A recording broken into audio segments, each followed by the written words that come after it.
Hi there, I'm Matt with State of Flux, and welcome back to my channel. I'm going to do something a little different today. I've seen a lot of movies lately, and not all of them I've had a chance to comment on. So this is going to be sort of like a month-long wrap-up. I'm going to do 3 reviews in one, starting with The Night House, which debuts this weekend.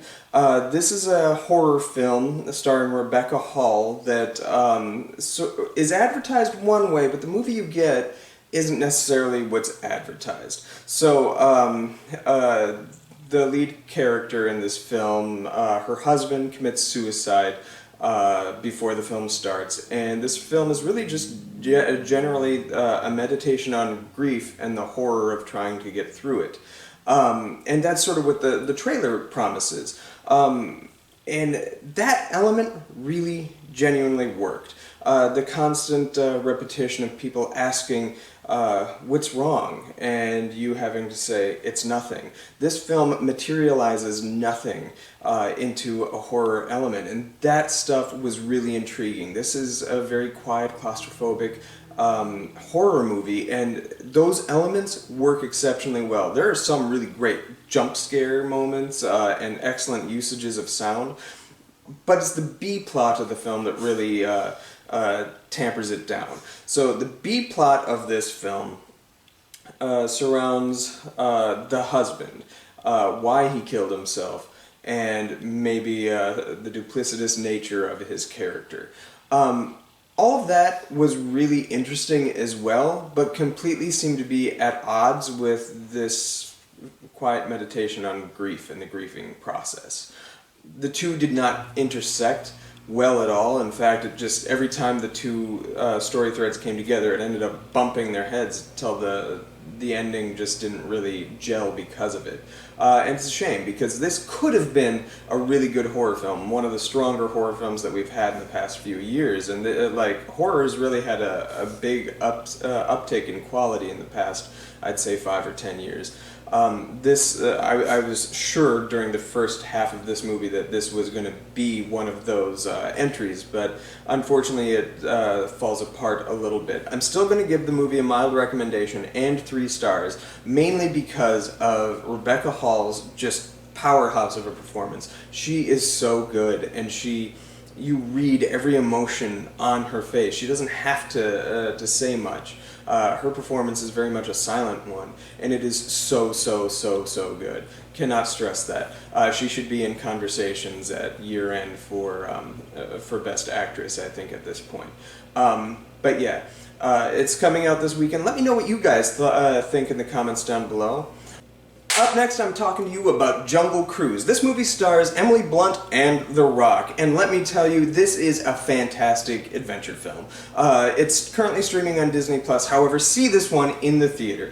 It has such inspired action and adventure and humor. It reminded me a lot of the 1999 Mummy movie with Brendan Fraser, or Indiana Jones and the Last Crusade specifically. It captured the blend of humor and action and drama, intercharacter sensibilities really well.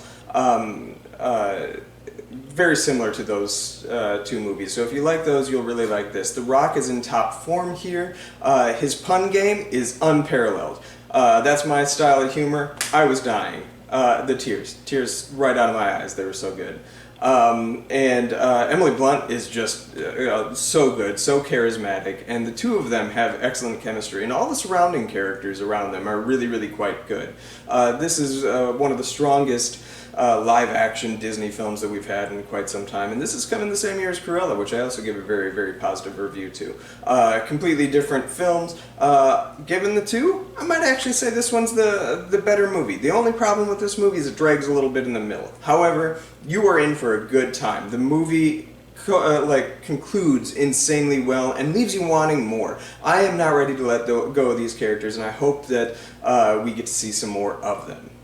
The last film I want to talk to you about is Val. This is the documentary that is currently only streaming on Amazon Prime about Val Kilmer.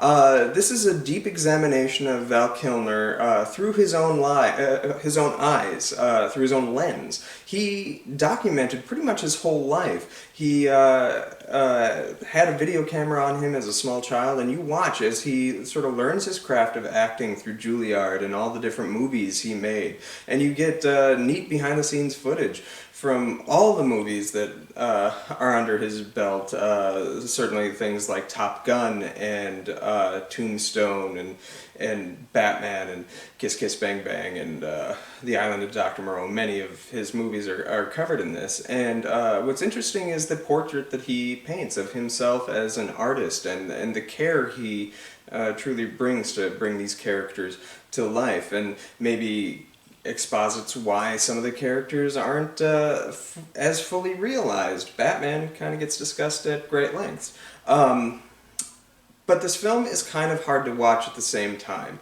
because it's presented in modern day and he's showing you these old film footage, film reels that he shot throughout his life. Recently he has undergone treatment for throat cancer and now can only speak through a trach ring.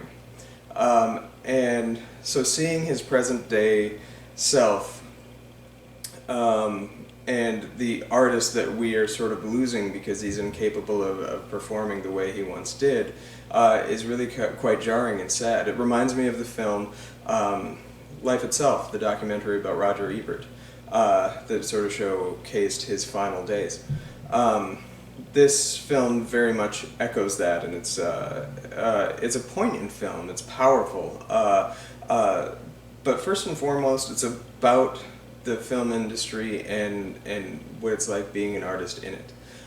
So if you have any interest in film or Val Kilmer or the acting process, this is a very important film for you to watch. It's easily one of the best movies I've seen this year.